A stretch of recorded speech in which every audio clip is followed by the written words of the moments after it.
Cartoons Cut. गांव की बहन। फूलमती काकी, अंजलि दीदी के लिए शहर से फोन आया है, जल्दी से भेजो दुकान पे, नहीं तो फोन कट जाएगा। हाँ हाँ बेटा, अभी भेजती हूँ। अंजलि बेटा, तेरे लिए शहर से फोन है, सब काम छोड़ के जल्दी जाके सुन ले, नहीं तो फोन कट जाएगा। हाँ माँ, अभी जाती हूँ, जरूर मीनाक्षी दीदी का फोन आया होगा। हाय अंजलि। नमस्ते दीदी, मेरा मतलब हाय, कैसी हो आप? यहाँ तो सब ठीक है। मामा मामी कैसे हैं? तू कैसी है? मेरे तो एग्जाम्स होने वाले हैं, हर रोज कॉलेज जाना पड़ता है, lectures, extra classes, private coaching. ओ मैं तो इतना थक जाती हूँ, क्या बताऊँ। आपकी कॉलेज वाली बहन जी आपको इतना पढ़ाती है, तो घर कब जाती हैं आप दीदी? अरे नहीं नहीं, ये सब सिर्फ मेरी प्रोफेशन ही पढ़ाती, मैं अलग से दूसरे टीचर्स के पास भी पढ़ने जाती हूँ। दीदी फिर तो आप बहुत थक जाती होगी ना, आप ना पैदल मत जाया करो, टांगा ले लिया करो दीदी। नहीं मेरी भोली बहन, ना मैं पैदल जाती हूँ, ना ही यहाँ टांगा मिलता है, मैं बस से जाती हूँ और थोड़ी दूरी के लिए रिक्शा ले लेती हूँ। सच्ची? वहाँ पर टांगे नहीं, बस चलती है? वाह, वो भी हर रोज? हमारे गांव में भी बस आती है, दिन में 2 बार। यही तो खास बात है शहर की, यहाँ बसें पूरा दिन दौड़ती हैं सड़कों पर, और सिर्फ बसें ही नहीं, कार, स्कूटर और ट्रक भी, और तो और थोड़ी दूरी पर तो हवाई जहाज भी है, जहाँ से हवाई जहाज आसमान में उड़ते हैं। अच्छा दीदी, मैं फोन रखती हूँ, बुआ जी फूफा जी को मेरा नमस्ते कहना। हाँ माँ, हम लोग शहर में क्यों नहीं रहते? बुआ जी, फूफा जी और मीनाक्षी दीदी तो शहर में ही रहते हैं। अरे क्योंकि तेरे बुआ जी की शादी शहर में हुई थी, इसलिए बेटा। शादी से पहले वो भी तेरे पापा और दादा दादी के साथ गांव में ही रहती थी। तो फिर बा, मुझे शहर भेज दो ना, मैं भी शहर देखना चाहती हूँ। इतनी बार मीनाक्षी दीदी से शहर के बारे में सुन चुकी हूँ, अब मैं भी वहाँ जाकर देखना चाहती हूँ। बस आप मुझे शहर भेज दो। ठीक है, इस बार गर्मियों की छुट्टियों में कुछ दिन रह आना शहर, अपनी बुआ के घर। अब तो खुश ना?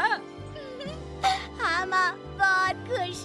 आप देखना, मैं शहर जाके कितने मजे करती हूँ। अंजलि अगले दिन स्कूल जाती है और वहाँ अपने सारे दोस्तों को अपने शहर जाने की बात बताकर चिढ़ाती है। अरे श्रद्धा, शीतल, सरोज, तुम लोग इन गर्मियों की छुट्टियों में कहाँ जा रही हो? एकादशी वाले गांव के मेले में। हम तो दूसरे गांव में नानी के घर जाएंगे, उनका घर नहर के किनारे है, बड़ा मजा आएगा।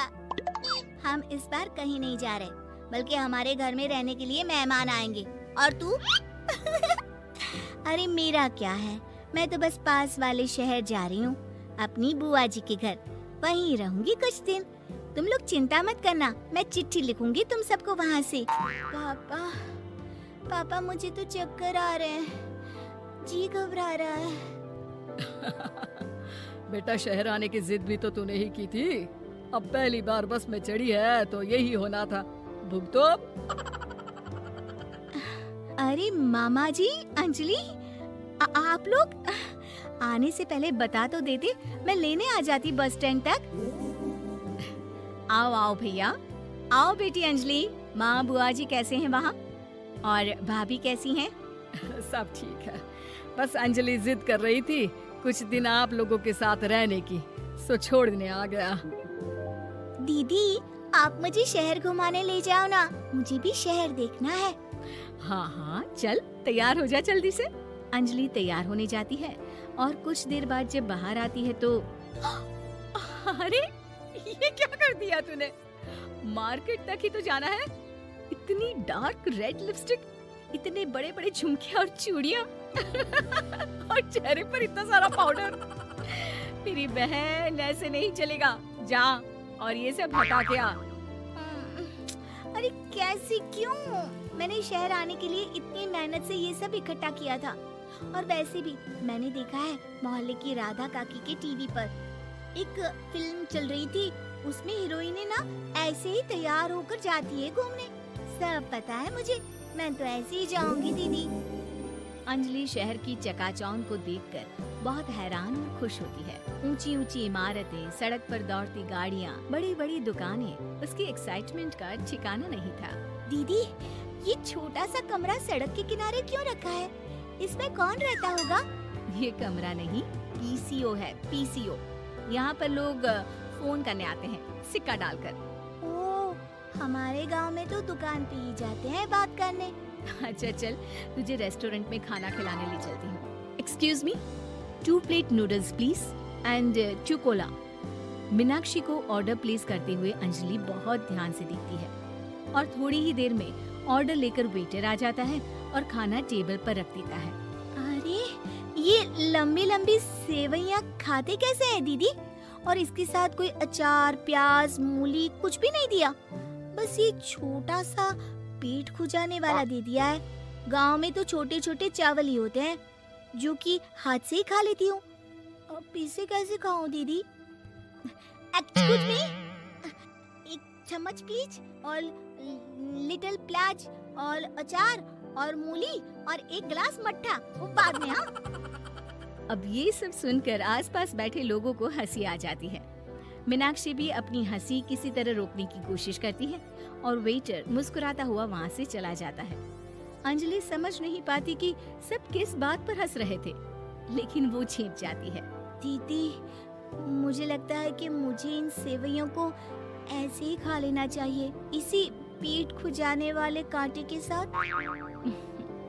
एक काम कर, तू मुझे खाते देख, जैसे मैं खाऊं तो भी वैसे ही खा ले। ठीक है दीदी। अंजलि खाते खाते नूडल्स में सिरका ज्यादा डाल देती है, फिर ऊपर से नमक दानी से खेलते हुए काफी नमक भी अनजाने में छिड़क लेती है। अरे, ये क्या क्या खा लिया? अरे हाय हाय, कितना कड़वा है। पानी, पानी, ये काला शरबत ही पी लेती हूँ। और जल्दबाजी में अंजलि जल्दी जल्दी कोला पी लेती है, जिससे उसके नाक में झंझनाहट होती है। दीदी, मुझे ले चलो यहाँ से, मैं ये सब शहरी खाना नहीं खा सकती। अब शर्म के मारे मीनाक्षी अपनी बहन को वापस घर ले जाती है और कहती है कि देख अंजलि, माना कि शहर और गांव एक दूसरे से बहुत अलग है, लेकिन इसका मतलब ये नहीं कि हमेशा शहर ही बेहतर हो और उस वजह से हमें वो सब करना पड़े जो हम नहीं कर सकते। शहर में सहूलतें तो हैं ही, पर चुनौतियां भी हैं। हम जहाँ भी रहें, हमें कभी अपने आप को कम या ज्यादा नहीं समझना चाहिए। और किसी भी नई जगह में ढलने में समय लगता है, उसके लिए तुम्हें दूसरों की नकल करने की कोई जरूरत नहीं है। बेटा, घूम लिया शहर या अभी और घूमना है? नहीं पापा, मैं अपनी गलती समझ गई हूँ। आप गांव ही ले चलिए मुझे।